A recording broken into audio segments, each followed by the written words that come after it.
Terima kasih Tuhan. Haleluya, haleluya.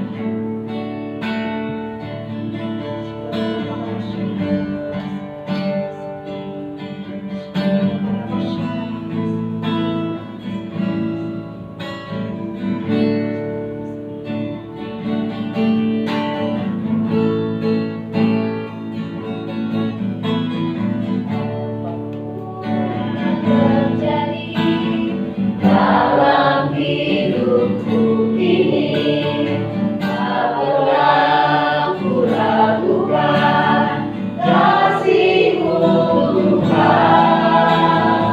Lewat gunung yang tinggi, dalam lembah yang suram, tak pernah ku ragukan janji-Mu Tuhan. Firman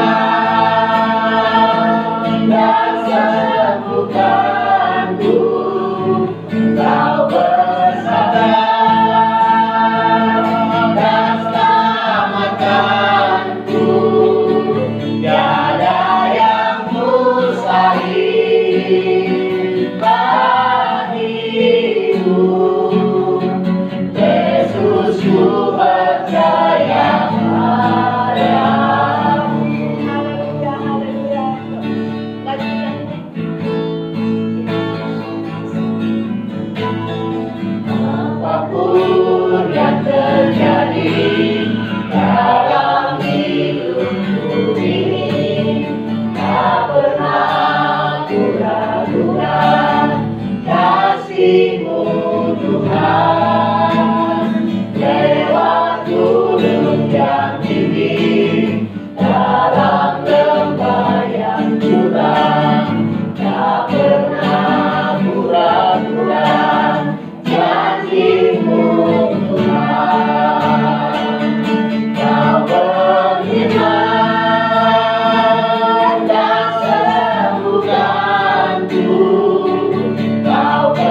Engkau yang berfirman Tuhan, dan setiap firman-Mu tidak pernah kembali dengan sia-sia kepadamu.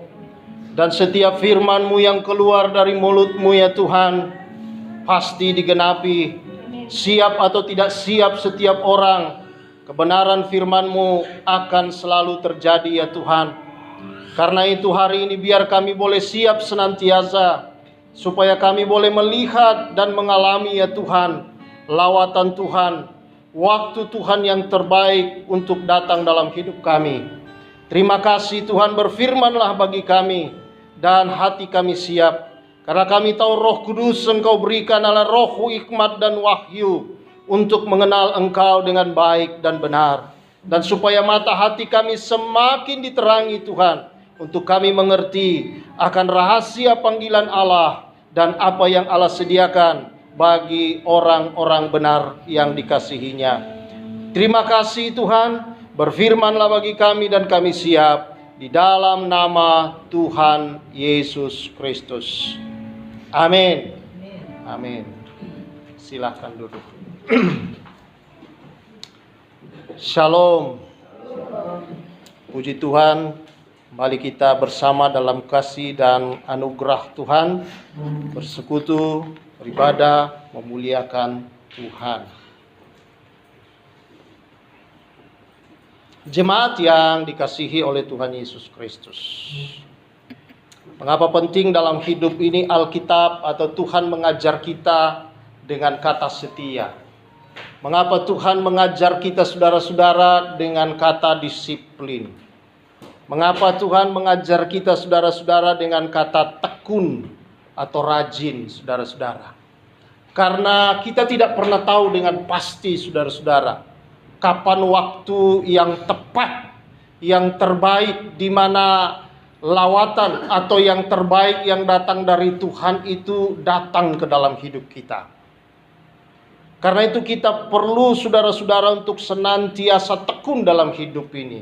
Senantiasa saudara tekun dalam pengenalan kita kepada Tuhan. Tekun saudara-saudara di dalam pengkajian pengenalan kita melalui firman Allah. Karena hanya lewat firman Tuhan, persekutuan dengan Tuhan, dan juga saudara-saudara melalui penyerahan kita kepada Tuhan dalam doa-doa kita, maka kita saudara bisa memiliki kepekaan dengan Tuhan. Untuk kita saudara tahu tepat waktu yang sungguh-sungguh Tuhan saudara-saudara datang dengan segala yang terbaik yang Dia ingin curahkan ke dalam hidup ini. Nah, saudara yang saya kasih di dalam Tuhan Yesus Kristus, ada dua waktu yang kita kenal saudara-saudara. Ada waktu dalam bahasa Ibrani dengan istilah kronos, itu kita kenal kata kronologi.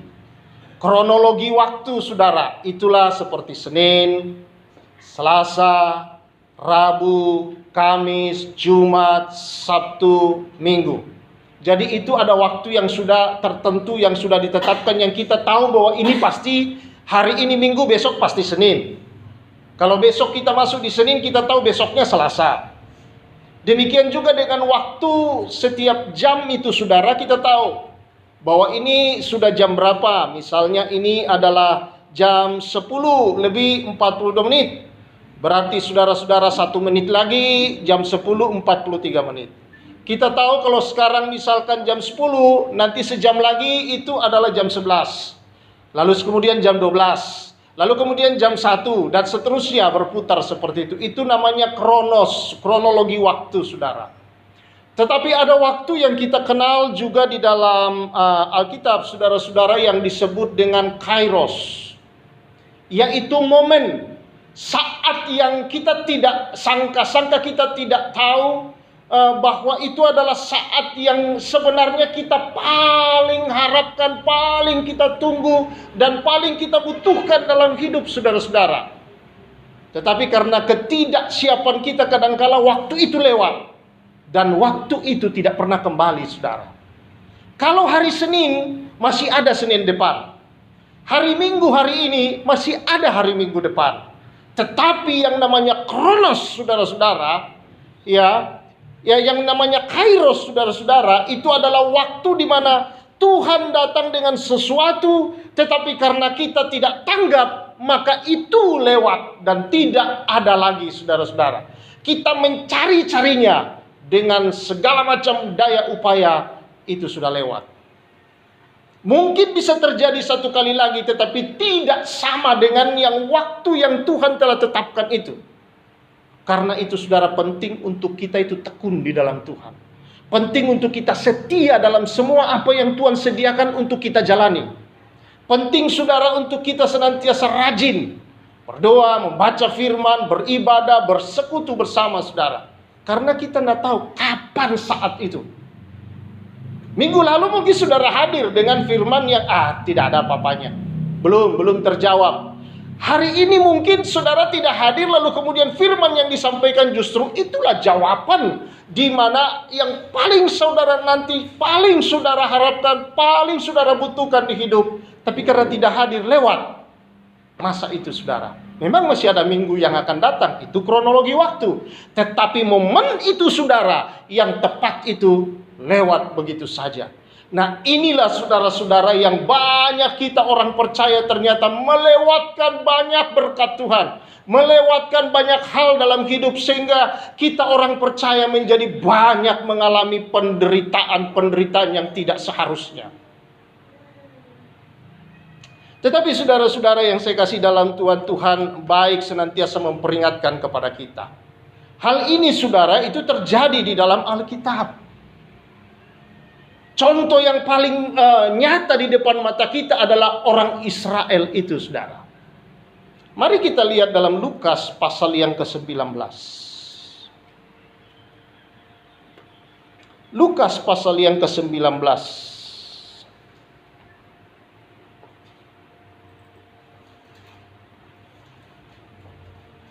Saya baca dari ayat yang ke-41 sampai dengan ayat yang 44. Demikian firman Tuhan.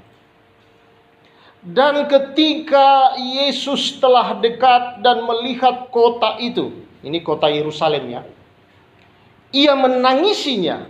Katanya, "Wahai, betapa baiknya jika pada hari ini juga engkau mengerti apa yang perlu untuk damai sejahteramu.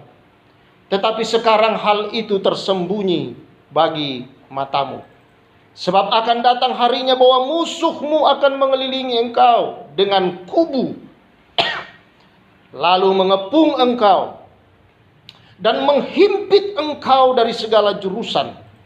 Dan mereka akan membinasakan engkau beserta dengan pendudukmu. Dan pada tembokmu mereka tidak akan membiarkan satu batu pun tinggal terletak di atas batu yang lain. Karena engkau tidak mengerti saat bila Allah melawat engkau." Ini terbukti secara sejarah juga, saudara.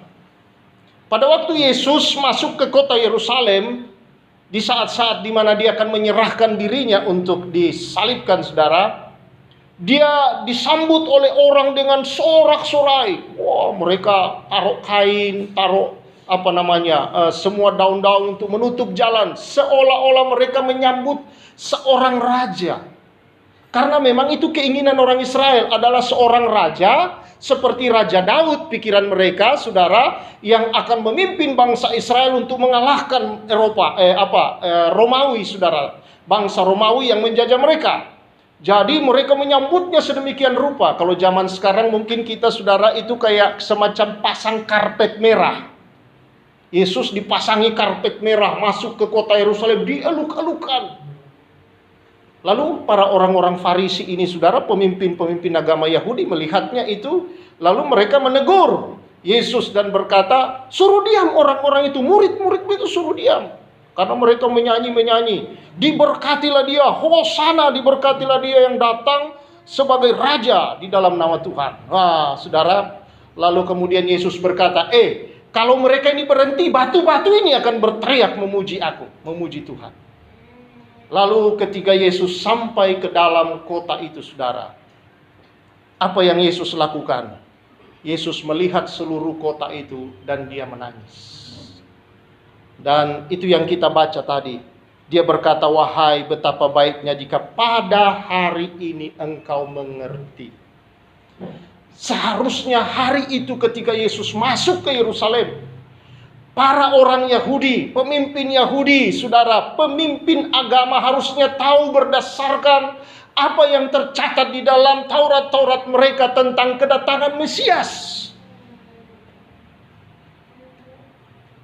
Tapi mereka tidak menerimanya sebagai Mesias yang akan datang. Padahal itu adalah waktu lawatan Allah untuk orang Yahudi atau bangsa Israel. Apa yang terjadi, saudara? Yesus menangis karena dia tahu dia ditolak. Yesus menangis karena yang akan menangkap dia, yang akan menyalibkan dia, saudara, itu bukan bangsa Romawi. Mereka hanya alat. Tapi yang berteriak bunuh, salibkan, itu adalah orang-orang Yahudi sendiri. Orang yang berurusan, saudara, mengangkat tangan mereka, mengeluk-elukkan Yesus. Hosana, diberkatilah dia yang datang dalam nama Tuhan. Orang yang sama kemudian, saudara, berteriak, salibkan dia, salibkan dia.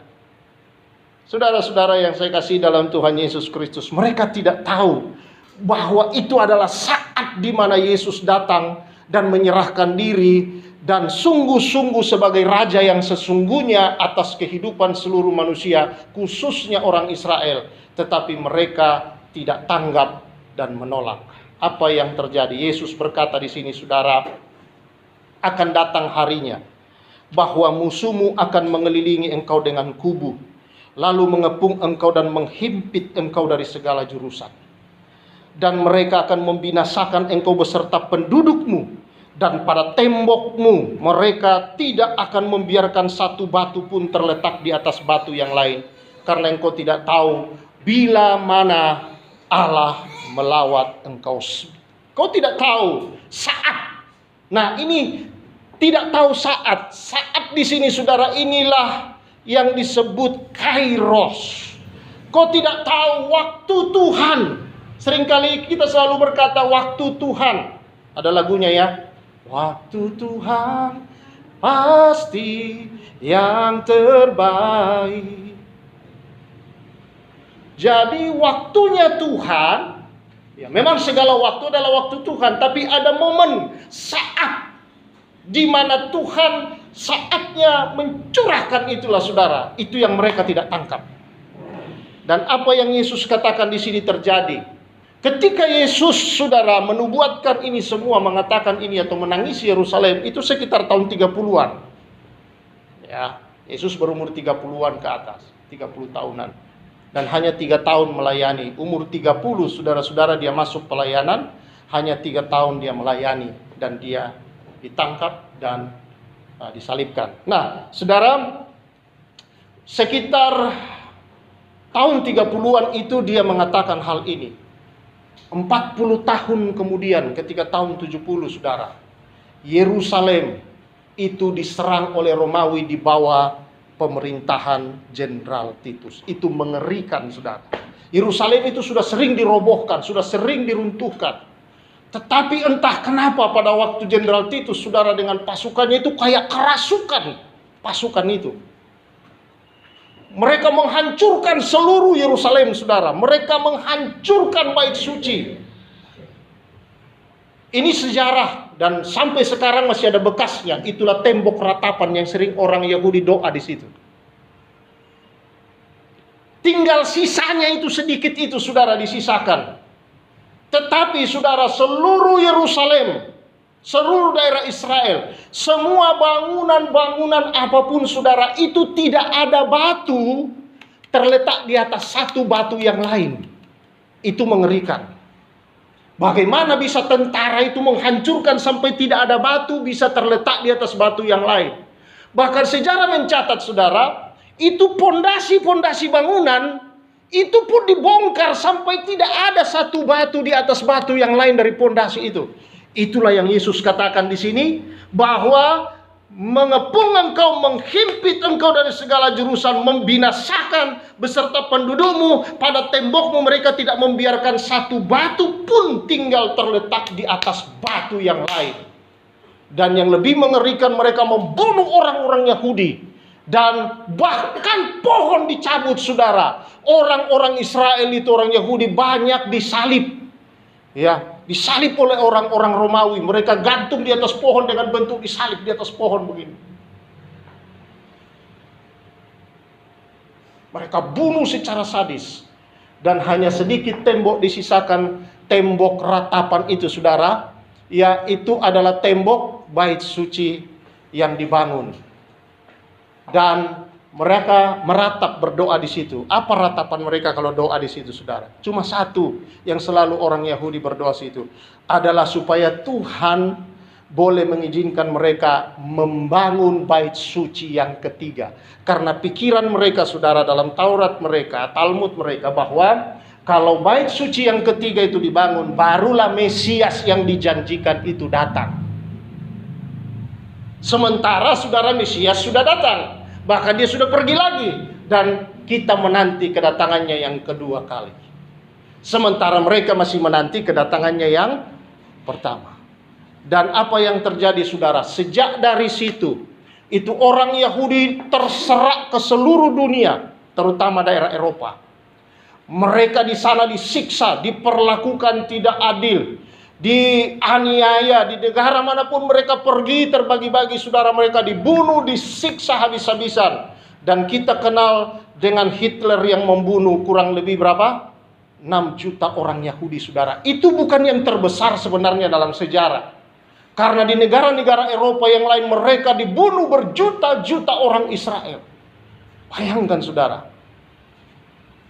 Akibat daripada mereka tidak tahu saatnya di mana Allah datang melawat.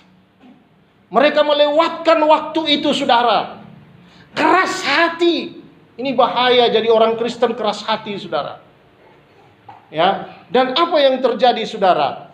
Setelah hampir 2000 tahun kemudian, baru orang Israel mulai kumpul. Tahun 1948 mereka memproklamirkan diri menjadi sebuah negara Israel. Bayangkan, dari tahun 70, saudara, sampai tahun 1948 barulah terjadi sebuah negara. Mereka bisa kumpul kembali. Selama ribuan tahun itu, saudara, mereka terserak, mereka dianiaya, mereka diperbudak, mereka disiksa, dibunuh di mana-mana, tidak diperlakukan manusiawi. Kalau saya baca sejarahnya, kebetulan saya ngajar sejarah, saudara, di sekolah Alkitabnya kita itu yang secara online, saya baca sejarah itu, saudara, mengerikan. Cara-cara yang terjadi diperlakukan terhadap orang-orang Yahudi di negara-negara mereka pergi terserak. Nah, kalau sekarang, saudara, negara-negara Eropa banyak mendukung Israel misalnya gitu. Kenapa? Itu kayak semacam membayar dosa mereka. Ya. Akibat perlakuan-perlakuan yang mereka perbuat terhadap mereka. Tapi ya, itulah bahwa firman Allah terjadi seperti Yesus karena menolak lawatan. Karena tidak tahu saat di mana Allah sedang datang dalam hidup mereka. Saat ini penting, saudara, untuk kita mengetahuinya dalam hidup kita.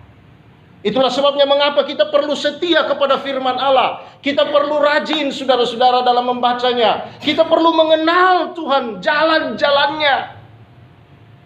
Jangan sampai seperti orang Israel inilah, saudara. Dikatakan di dalam firman Tuhan bahwa orang Israel mengenal perbuatan-perbuatan Tuhan, tetapi Musa mengenal jalan-jalan Tuhan. Ini beda.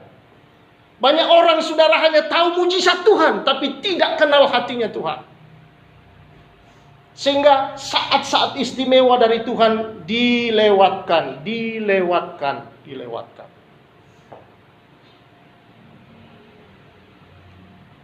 Dan akhirnya, saudara-saudara, karena kita lewatkan, kita mencari terus, kita merasa haus terus, merasa dahaga terus, merasa menderita di dalam roh kita, saudara. Tidak ketemu-ketemu karena kita melewatkan saat itu.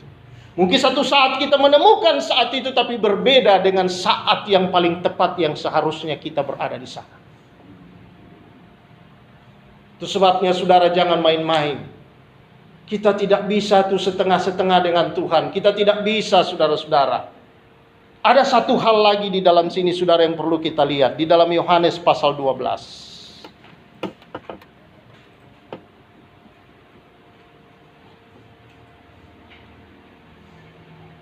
Yohanes pasal 12.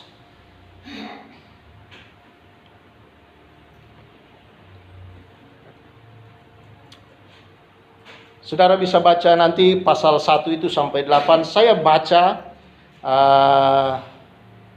dari ayat yang keempat. Tetapi Yudas Iskariot, seorang dari murid-murid Yesus yang akan segera menyerahkan dia, berkata, "Mengapa minyak narwastu ini tidak dijual 300 dinar dan uangnya diberikan kepada orang-orang miskin?"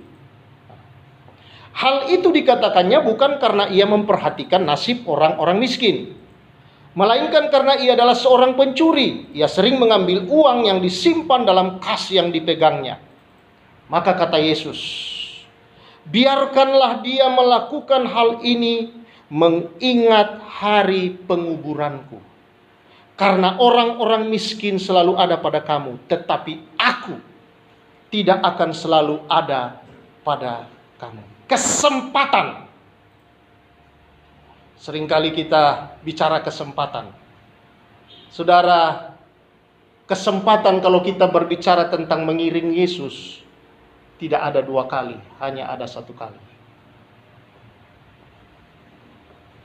Artinya kesempatan yang terbaik. Ya. Karena itu dia berkata di sini, "Aku tidak selalu ada pada kamu." Ini adalah kairos yang paling tepat, di mana dia melakukan pada waktu yang tepat. Dia pecahkan buli-bulinya. Dia minyaki Yesus, si perempuan ini, saudara. Kita semua banyak menghadapi masalah kadang dalam hidup, saudara. Untuk apa sih persoalan itu datang ke dalam hidup kita? Sebenarnya ketika ada persoalan, entah kita buat sendiri atau orang lain dipakai untuk membuat masalah terhadap hidup kita, saudara, tujuannya satu, yaitu untuk menunjukkan jati diri kita yang sesungguhnya. Siapa saudara ketika Anda menghadapi persoalan? Siapa saudara ketika Anda dianiaya? Ketika Anda diperlakukan tidak adil? Ketika Anda diperlakukan tidak baik? Ketika Anda diberi kata-kata yang menyakitkan? Ketika Anda disinggung? Ketika Anda disakiti? Sebenarnya dia sedang menunjukkan sesuatu di dalam diri kita, saudara, untuk terbongkar keluar. Dan itu adalah kairosnya, waktunya, di mana kita mengenal diri kita, bahwa saya ternyata masih orang yang mudah marah, mudah tersinggung, mudah begini, mudah begitu. Saudara, itu untuk apa? Untuk kita punya kesempatan bisa membuang itu dari hidup kita. Kairos itu datang kalau kita tidak gunakan, saudara, maka hati kita lama-kelamaan akan mengeras. Sehingga kita akan terbiasa membiasakan persoalan itu seolah-olah selesai begitu saja, tapi tidak pernah selesai. Dan engkau akan mudah menjadi tersinggung dengan setiap orang. Engkau mudah, saudara-saudara, dan kita sukar mau mengampuni orang. Di mulut saja kita berkata, "Saya sudah ampuni kok." Tapi tidak pernah kita menemukan kairos yang tepat. Apa kata Yesus, saudara? Kalau engkau mempersembahkan persembahanmu dalam Matius pasal 5, dan engkau merasa ada sesuatu yang tidak baik dalam hatimu atau hati saudaramu terhadap engkau, tinggalkan persembahanmu dan pergilah berdamai dengan orang itu. Baru Tuhan berkata, "Aku terima persembahan." Berapa banyak orang Kristen selalu ke gereja, persekutuan sana, persekutuan sini, KKR sana, KKR sini, tapi tidak pernah, saudara, membersihkan bagian dalam. Kita kehilangan kairos, maka kita akan terus menjadi keras hati, lama-lama kebal, saudara-saudara. Kebal. Ini adalah yang sangat mengerikan sebenarnya dalam kehidupan kita orang Kristen. Sehingga kita merasa, gereja ini tidak apa-apanya. Kita pindah di gereja lain. Kita pikir di sana kita akan menemukan. Ternyata di sana sama juga. Kita pindah ke situ, persekutuan itu sama juga. Kemanapun saudara pergi, kalau itu tidak pernah selesai, persoalan yang sama akan datang membentur kita, saudara. Hanya untuk apa? Untuk satu masalah itu terbongkar. Kalau belum dicabut dan diselesaikan, dia akan selalu mengganggu kehidupan kita. Cara yang terbaik, saudara, adalah Lakukan kebenaran firman Tuhan. Ya, dengan kita melakukan kebenaran firman Tuhan, kita dimerdekakan. Amin. Bukankah Yesus sendiri berkata dalam Yohanes pasal yang ke-8 bahwa kebenaran akan memerdekakan kamu. Kebenaran yang mana? Kebenaran yang saudara tahu dan saudara lakukan membuat saudara merdeka. Saudara tahu bahwa mengampuni itu adalah baik, dan saudara mengampuni, membereskan dengan orang, saudara yang merdeka. Ketika saudara memberi pengampunan bukan untuk kebaikan orang yang saudara ampuni, itu bukan hadiah buat dia, saudara. Tetapi sesungguhnya ketika kita memberi pengampunan buat orang lain, kita sedang, saudara-saudara, menghadiahi diri kita sendiri dengan kemerdekaan. Kita yang lega, kita yang keluar dari kesakitan di masa lalu. Bukankah kepahitan yang kita alami ini adalah rasa sakit yang dibuat orang dulu? Ketika kita menyelesaikan, kita keluar dari masa lalu. Kita, saudara-saudara, merdeka. Banyak orang Kristen tidak merdeka, sehingga tidak merdeka dalam menyembah Tuhan, tidak merdeka tidak bersekutu dengan Tuhan. Senin Kemis istilahnya, saudara. Kenapa? Karena persoalan itu ada selalu tuduhan, ada selalu tekanan di dalam jiwa orang. Nah, saudara yang saya kasihi, pada akhirnya kalau orang-orang belajar psikologi, saudara, orang kedokteran pun sama, bahwa sebenarnya penyakit dalam diri kita ini ternyata itu timbul karena keadaan dalam jiwa kita. Ada beberapa psikolog sekarang ini, saudara, psikiater yang berkeliling mengadakan penyembuhan kayak orang KKR. Tapi mereka bukan orang percaya Yesus. Ada juga orang percaya Yesus, saudara. Melakukan itu dengan cara apa? Menyuruh orang untuk merefleksikan apa yang pahit dalam hidup mereka, apa yang menekan di dalam diri mereka. Lalu mereka belajar mengeluarkannya, mengampuni orang-orang itu dengan tulus. Dan orang-orang itu, saudara, saat itu sembuh. Heran, yang sudah bertahun-tahun membawa penyakit. Ini baru bicara penyakit, belum hal-hal yang lain bisa merembet ke dalam hidup kita, saudara, dan bisa mempengaruhi banyak orang di sekeliling kita. Karena Alkitab berkata akar pahit itu membawa kerusuhan.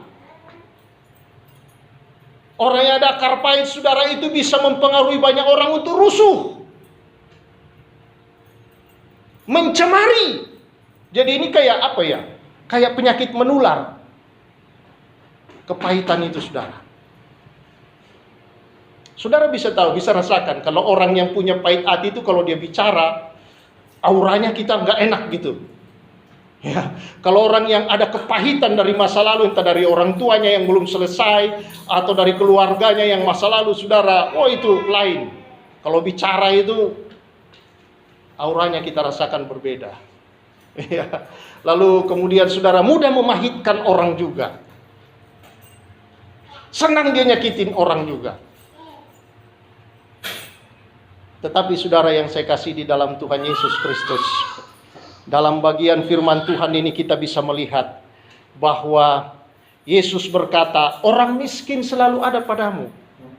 Tetapi dia berkata, aku tidak selalu ada padamu. Artinya saat itu cuma hanya satu kali, kairos itu, saudara.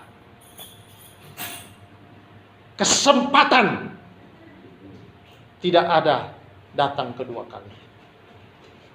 Satu kali diberikan itu, kalau kita tidak gunakan dengan benar, kita akan kehilangan kesempatan itu dan penyesalan yang ada. Itu sama seperti siapa, saudara? Sama seperti Yakub dan Esau. Esau menganggap enteng hak kesulungan, tapi dia jual begitu saja, dia tukar, bukan lagi dia jual. Kalau jual masih mending dapat harta. Ini tidak, hanya dia tukar, saudara, itu dengan entengnya, dengan apa? Sepiring kacang merah. Brenebon ya. Kalau kita sekarang kali, wih, makanan kesukaannya siapa itu? Esau, dia lihat, wih, Brenebon enak, ini makanan kesukaan. Apalah artinya hak kesulungan itu? Dia lupa di dalam sejarah mereka di dalam keluarga, dalam adat istiadat dan agama yang mereka percaya, keyakinan mereka, saudara, bahwa itu adalah hal yang terpenting melebihi dari apapun adalah hak kesulungan. Dia remehkan, saudara. Dia bilang, udahlah ambil aja. Yang penting itu loh, yang harum itu, brenebonnya bawa sini. Dia makan itu. Dan Alkitab berkata apa, saudara? Di dalam kitab Ibrani dikatakan, saudara, bahwa dia mencarinya dengan segala tetesan keringat yang terakhir, bahkan mungkin sudah menetes darah. Dia tidak bisa mendapatkannya kembali. Hargai setiap waktu. Hargai setiap apa yang Tuhan kasih di hidup kita, saudara. Jangan sia-siakan. Tidak ada kesempatan lain kalau dia sudah datang. Tangkap. Kalau saudara merasa bahwa Tuhan panggil engkau mau berdoa, berdoalah. Jangan berhenti sampai sesuatu terjadi. Dia panggil engkau baca firman-Nya, bersekutu dengan dalam, lakukanlah. Kita diminta disiplinlah membaca firman-Nya supaya kita kenal jalan-jalannya. Lawang kita disiplin saja sudah baca sedemikian kali, saudara, itu pun kita belum juga menemukan, kadang masih tersesat jalan kita. Apalagi kalau kita tidak baca, kita tidak bersekutu. Kita hanya berharap dengar orang sekali seminggu atau 2 kali seminggu kalau ada ibadah lain atau pergi di persekutuan, atau dengar YouTube yang belum tentu kebenarannya disampaikan di YouTube, saudara-saudara, itu yang benar. Banyak di dalam YouTube itu, saudara, kadang-kadang saya geleng-geleng kepala dengarnya. Cuma begitulah kalau orang sudah terkenal, saudara, dia bilang A, semua orang telan A. Dia bilang B, semua orang telan B. Tidak dicerna lagi dengan benar dan baik. Karena apa? Tidak lagi bersekutu membaca firman. Adalah YouTube ini, tinggal buka, dengar. Beda. Kalau memang itu datang dari diri kita sendiri, saudara, untuk mau menemui Tuhan. Mencari Tuhan dalam hidup ini. Karena itu, saudara-saudara yang saya kasih di dalam Tuhan Yesus Kristus, mari di hari-hari kita ini, jangan lewatkan kesempatan. Amin. Kalau kita masih diberikan pagi hari kesempatan bisa baca Alkitab, siang hari ada waktu kita bisa buka firman Allah, atau malam hari, saudara, kita masih bisa menyembah, berdoa. Menyembahlah, berdoalah. Amin. Engkau mau menyanyi keras-keras, yang penting bukan ributin ke tetangga. Menyanyilah, memujilah Tuhan.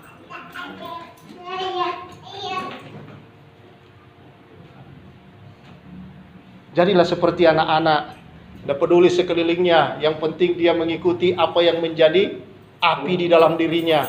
Ayo, mari kita mengikuti api Tuhan dalam diri kita. Kemana Tuhan mau, kita lakukan seperti itu, saudara. Saya percaya, perkara-perkara besar, kita tidak kehabisan, kita tidak kehausan. Karena Yesus berkata, kalau kita sudah minum dari Dia, kita tidak akan haus lagi. Kalau kita makan dari Dia, kita tidak lapar lagi, saudara-saudara. Kenapa orang masih mencari banyak perkara dunia? Karena dia haus, dia lapar. Dia pikir dia bisa isi dengan banyak macam perkara dunia ke dalam dirinya. Tidak, itu akan membuat saudara semakin tidak tahu kapan saat lawatan atau kairos Tuhan menyatakan kemuliaannya kepadamu. Karena kita sibuk dengan dunia. Bukan berarti jangan kerja lagi, saudara. Kita melakukan, tapi kita harus tahu. Carilah dahulu kerajaan Allah dan kebenarannya. Ada satu podcast yang singkat, saudara, yang lagi terkenal sekarang itu, siapa namanya? Saputra itu. Sering muncul dalam iklannya Shopee ya. Hah? Bobby Saputra, seorang muda yang kaya di Indonesia. Saya rasanya saya kirim ya. Saya mendengarkan podcastnya, saudara-saudara, itu luar biasa. Ditanya oleh Daniel Mananta, apa rahasia Anda kaya? Dia bilangnya Tuhan. Kaget Daniel Mananta, dia berkata, Anda percaya Tuhan? Lalu dia balik bertanya, apa maksudmu ku percaya Tuhan? Bagaimana mungkin saya bisa kaya kalau tanpa Tuhan? Saudara-saudara yang saya kasih dalam Tuhan. Oh, dia berkata, sorry, selama ini saya berpikir bahwa Anda seorang ateis. Dia bilang, wah. Jadi rahasia itu karena Anda percaya kepada Tuhan. Nilai-nilai yang Anda terapkan untuk menjadi orang kaya dinilai Tuhan. Dia bilang, iya. Nilai itu firman Tuhan berkata, cari dahulu kerajaannya dan kebenarannya. Yang lain ditambahkan kepadamu. Ini rahasianya, dia bilang. Saya cari Allah. Saya terapkan nilai-nilai kebenaran di semua sisi hidup saya. Dan berkat itu Allah yang kirim, yang sudah sediakan buat kita. Rahasia jadi orang kaya. Dan dia luar biasa. Di umur yang masih muda seperti itu, saudara. Saya pikir ini satu inspirasi yang luar biasa. Apa yang kita cari di dunia ini, saudara? Kalau kita hanya mau memenuhi ego kita, keinginan kita, ada masa di mana, saudara, kita harus tahu lawatan Allah. Mungkin kita dalam tekanan. Mungkin kita dalam situasi yang kayaknya segala keadaan kita lagi sedang terpuruk, saudara. Itu mungkin, saudara-saudara, masa di mana kita sedang mau melihat lawatan itu datang. Tapi kadang kita tidak sabar lalu cari jalan sendiri.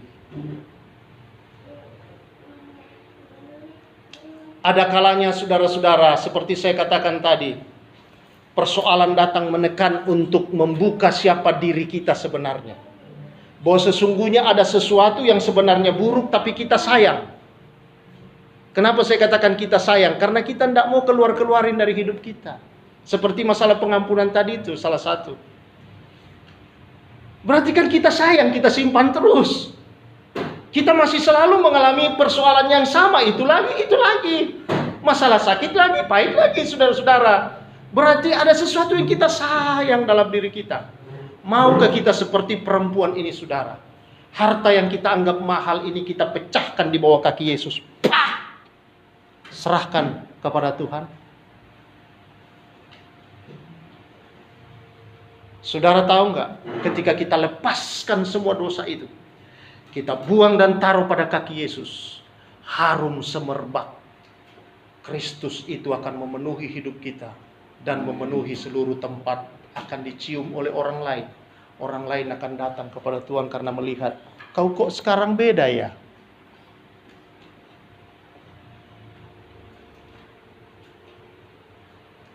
Mari anak-anak Tuhan, tidak ada kita sempurna.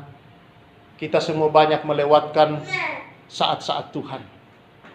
Saya bertahun-tahun, saudara-saudara, dalam banyak pergumulan.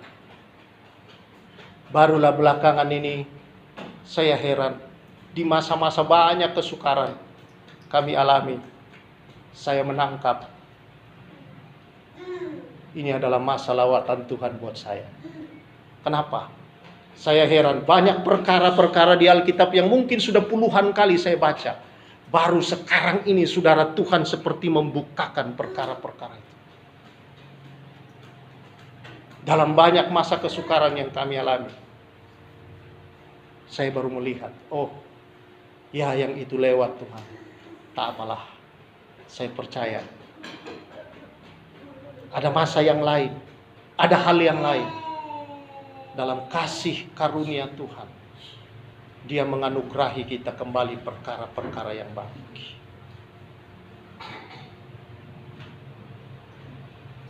Mari kita berdoa. Sebelum kita doa, kita angkat satu pujian yang selama ini kita kenal. Hidup ini adalah kesempatan. Jangan buang setiap kesempatan. Saudara yang dipanggil Tuhan mau melayani Tuhan, mau melakukan mungkin hal-hal kecil. Ayo, mari.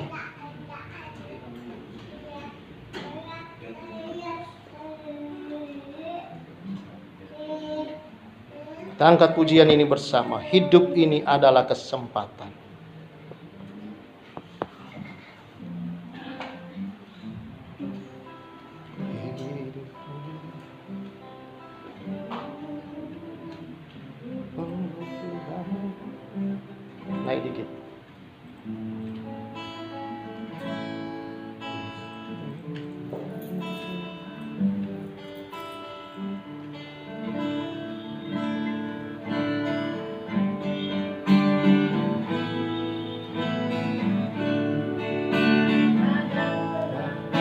kesempatan. Hidup ini untuk melayani Tuhan. Jangan sia-siakan waktu yang Tuhan beri. Hidup ini harus jadi berkat. Hidup ini adalah kesempatan. Hidup ini adalah kesempatan. Ya Tuhan, untuk melayani Tuhan. Jangan sia-siakan waktu yang Tuhan beri. Hidup ini harus jadi berkat. Oh Tuhan, pakailah hidupku selagi aku masih kuat. Bila saatnya nanti ku tak berdaya lagi, hidup ini sudah jadi berkat. Oh Tuhan, oh Tuhan, pakailah hidupku selagi aku masih kuat. Bila saatnya nanti ku tak berdaya lagi, hidup ini sudah jadi berkat. Biarlah hidup kita punya satu tujuan, yaitu menyenangkan hati Tuhan, melayani Dia dalam segala keadaan dan waktu. Siapkan diri kita, saudara. Kadangkala waktu Tuhan itu kita tidak tahu karena kita tidak selalu bersiap diri. Karena itu bersiap dirilah senantiasa melalui bersekutu dengan Tuhan. Hidup benar di dalam jalan-jalan Tuhan, mengenal jalan-jalannya. Bukan hanya perbuatan-perbuatannya yang kita harapkan, tapi jalan-jalannya yang kita mau kenal, kita jalani. Maka segala perbuatan tangannya akan dinyatakan ke dalam hidup kita. Biar hari ini kita mengenal firman ini, supaya kita tidak mengalami penderitaan yang berkepanjangan seperti bangsa Israel ini. Ribuan tahun mereka mengembara dan mengalami siksaan yang tiada dua, yang mungkin tidak ada yang mengalami seperti yang mereka alami di seluruh dunia. Walaupun mereka sekarang berkumpul di bangsa mereka menjadi sebuah negara, tetapi tidak pernah berhenti berperang dalam hidup mereka. Biarlah saudara-saudara hari ini kita mau sadar, kita diberi kasih karunia, diberi anugerah oleh Tuhan. Jangan biarkan ada banyak harta-harta kesayangan di dalam diri kita menghalangi kita untuk lebih dekat dengan Tuhan dan dengan sesama untuk hidup dalam kasih. Tetapi kita mau, saudara, rela seperti perempuan ini, pecahkan semua. Walaupun itu rasanya sayang dan mahal. Letakkan pada kaki Yesus, supaya kita merdeka dari semua. Karena hanya Yesus yang bisa beri kita kemerdekaan. Tidak ada satu apapun, makhluk dan jenis apapun di dunia yang bisa kasih kita kemerdekaan, kelegaan hidup yang benar, kecuali di dalam Yesus Kristus. Hari ini Tuhan, aku berdoa buat setiap anak-anak-Mu. Mungkin sudah banyak waktu kairos Tuhan kami lewatkan, tapi dalam kasih karunia-Mu ya Tuhan, yang besar oleh Yesus Kristus, kami percaya Engkau tidak pernah kekurangan banyak berkat. Engkau tidak pernah kekurangan di dalam hal apapun yang kami perlukan di kehidupan kami di masa mendatang. Bahwa tetap Tuhan, masa depan yang terbaik Tuhan sediakan dan berikan bagi kami. Bahwa selalu Tuhan tidak pernah memberikan hal yang tidak baik, yang basi, tapi selalu baru setiap pagi Tuhan sediakan bagi kami. Terima kasih Terima kasih Tuhan. Ajar kami lebih lagi Tuhan untuk dapat mengenal jalan-jalan-Mu dan mengetahui saat yang Tuhan tetapkan untuk kami menerima lawatan atas segala kebutuhan kami. Terima kasih Tuhan. Makasih Yesus. Jemaat ini aku berdoa Tuhan, yang hadir maupun mereka yang tidak hadir Tuhan,